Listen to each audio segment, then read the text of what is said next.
잠언 6장 1절부터 5절 말씀까지입니다.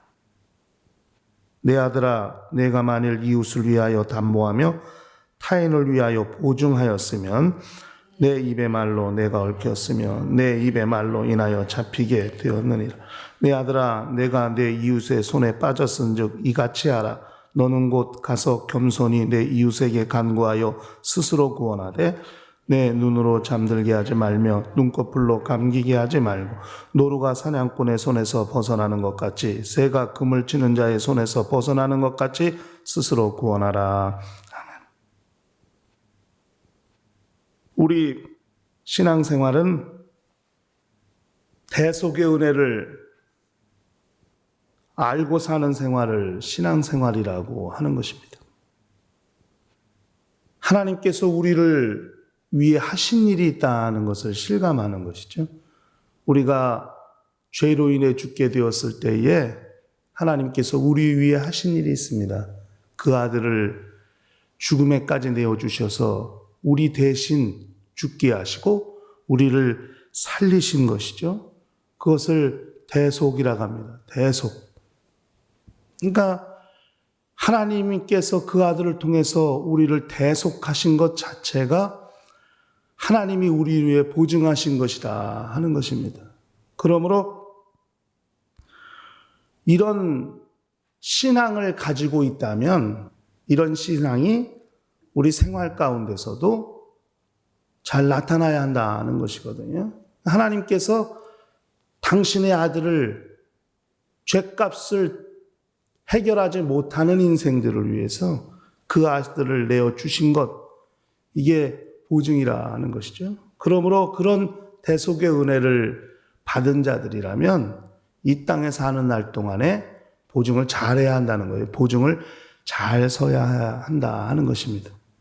보증 자체가 100% 나쁘다고 말하는 것은 쉽지 않을 것 같아요. 그러나 하나님께서 값없이 그 아들을 내어주신 것을 알고 그 은혜를 안다면 우리가 보증을 만약에 쓴다면 정말 그런 은혜를 받은 자들의 마음, 자세를 가질 수 있으면 좋겠다 하는 것입니다. 그러므로 보증을 쓰더라도 경솔히 쓰는 보증은 우리가 좀 경계해야 되지 않을까 하는 생각이죠. 그러니까 보증을 서는 것은 자기가 이 사람 대신 갚을 능력이 있으면 서는 것이 좋지 않나 하는 생각은 좀 해보게 됩니다. 갚을 능력도 없으면서 경솔히 보증 섰다가 많은 어려움을 겪게 되는 경우들이 대단히 또 속속 나타나기도 하는 그런 상황을 보게 됩니다. 그러니까 이 보증이라는 것이 사람들이 살아가면서 뭐 언제든지 닥쳐올 수 있는 것이기 때문에 이런 것들은 우리가 좀 잘 지혜롭게 생각할 필요가 있습니다. 이 잠언서를 보니까 보증이 여러 군데 나와요. 보증 서지 말라고 하는 내용이 여러 군데 나옵니다. 잠언 17장에도 나오고 22장에도 나오고 보증 서지 말라는 내용이 여러 군데 나와요. 그런데 제가 이제 어떻게 보면 실제적인 이 삶에서 우리가 지혜를 활용해야 될 구체적인 삶의 방법들을 지금 이제 뭐 5장, 6장 들어오면서 계속 보게 됩니다만은 첫 번째가 여자와 관련된, 음녀와 관련된 문제. 두 번째가 이제 이 6장에 들어서 보증과 관련된 문제가 나오게 됩니다. 저는 이걸 경솔한 보증이라고 저는 이렇게 좀 보았어요. 경솔이 아무 생각 없이 자기의 형편도 돌아보지 아니하고 자기의 처지도 살펴보지 않은 상태에서 하나의 기분에 따라서 또 그렇게 경솔히 선 보증을 섰다면 이것은 대단히 어려움을 겪을 수 있다 하는 것이죠. 그래서 2절에 가니까 입의 말로 내가 얽혔으며 내 입의 말로 인하여 잡히게 되었느리라 그렇게 말씀했습니다. 이게 얽혔다는 말이 덫에 걸렸다는 말이거든요. 함정에 빠졌다는 거예요.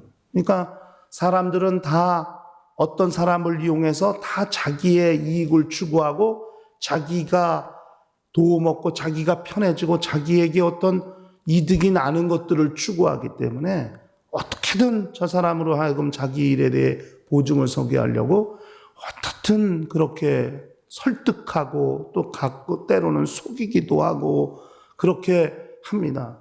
그런데 이게 신앙인들이라고 해서 이게 거절하지 못하거든요. 신앙인들이. 또 신앙인이라는 것들 때문에 쉽게 거절하지 못하는 경우가 대단히 많이 있다는 것이죠. 그런데 성경은 말하기를 내 입의 말로 얽히게 되었다는 겁니다. 이게 함정에 빠지단 말입니다. 결국 걸려든 것이죠. 그리고 내 입의 말로 잡히게 되었다고 그렇게 말했어요. 이게 점령당하다는 뜻입니다. 그러니까 하나님께서 그 아들을 내어주시는 것과 같은 그런 은혜를 받은 자들이 그런 마음으로 보증을 섰다면 모르겠는데 정말 그것으로 인해서 자기 경제적 손실이 오고 집안의 위기가 닥칠 것은 우리가 좀 함께 고민을 해보아야 한다는 것입니다. 그렇게 얽히게 되고 그렇게 빠지게 되었을 경우에는 오늘 우리가 읽은 성경 스스로 구원해야 되는데 어떻게 구원해야 되냐면 4절 5절 가니까 잠도 자지 말라는 거예요. 잠도 자지 말고 눈꺼풀로 감기게도 하지 말고 노루가 사냥꾼의 손에서 벗어나는 것처럼 그렇게 새가 그물 치는 사이에서 손에서 벗어난 것처럼 그렇게 결사적으로 노력을 하고 그 사람을 가서 설득하든지 겸손히 그 사람한테 도움을 받든지 해서 벗어나야 된다고 그렇게 이야기하고 있는 것이죠. 그렇지 아니하면 결국 자기에게 자기 집에 큰 위기가 닥치기도 하고 어려움이 닥치기도 하기 때문입니다. 그러므로 하나님께서 우리 위에 그 아들을 보증하셨죠. 히브리서에도 약속의 기업을 받은 자들에게 맹세로 보증하셨다고도 했고 또 보증으로 성령을 주셨다고도 그렇게 말씀하셨어요.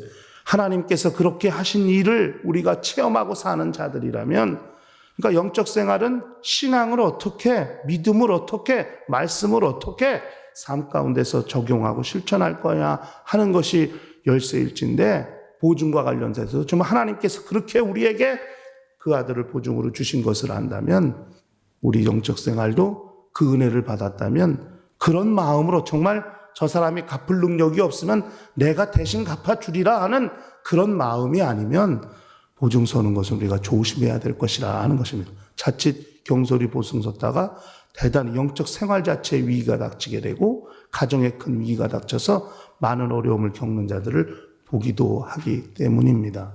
그러므로 우리는 이런 부분에 대한 것은 정말 우리가 대단히 조심할 필요가 있다 하는 것이 성경이 밝히 말하고 있는 실제적인 교훈입니다.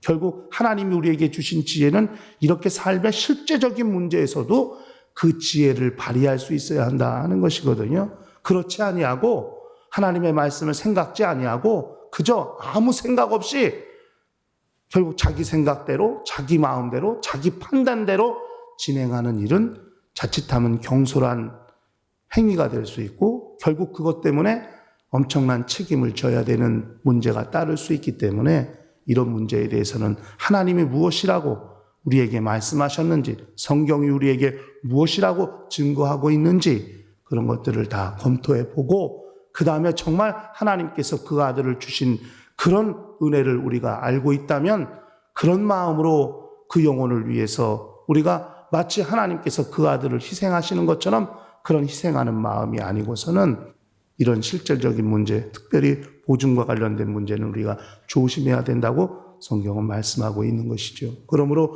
우리 영적 생활은 어떻게 하나님이 우리에게 주신 은혜를 또 하나님께서 우리에게 말씀하신 그 말씀을 우리 삶 가운데 지혜롭게 적용할 수 있을까 하는 부분에서도 반드시 나타나야 할 것이라는 것을 기억하시고 하나님께서 우리를 대속의 은혜로 살리셨음을 안다면 이 세상 사람들과의 관계 속에서도 우리는 지혜롭게 또 그들과의 관계에서도 또 성공할 수 있는 거룩한 영혼들이 되어야 한다는 사실을 기억하시고 일평생 대속의 은혜를 절대 잊지 아니하고 그것이 또 그 은혜가 우리 삶 가운데 또 잘 드러나게 함으로써 사람들에게 관계 속에서 어려움 당하지 아니하고 또 자기 육체도 자기 가정도 자기 인생도 지킬 수 있는 거룩한 지혜를 우리 모두가 잘 사용하는 거룩한 영혼들이 될 수 있도록 하시기를 예수 이름으로 간절히 축원합니다.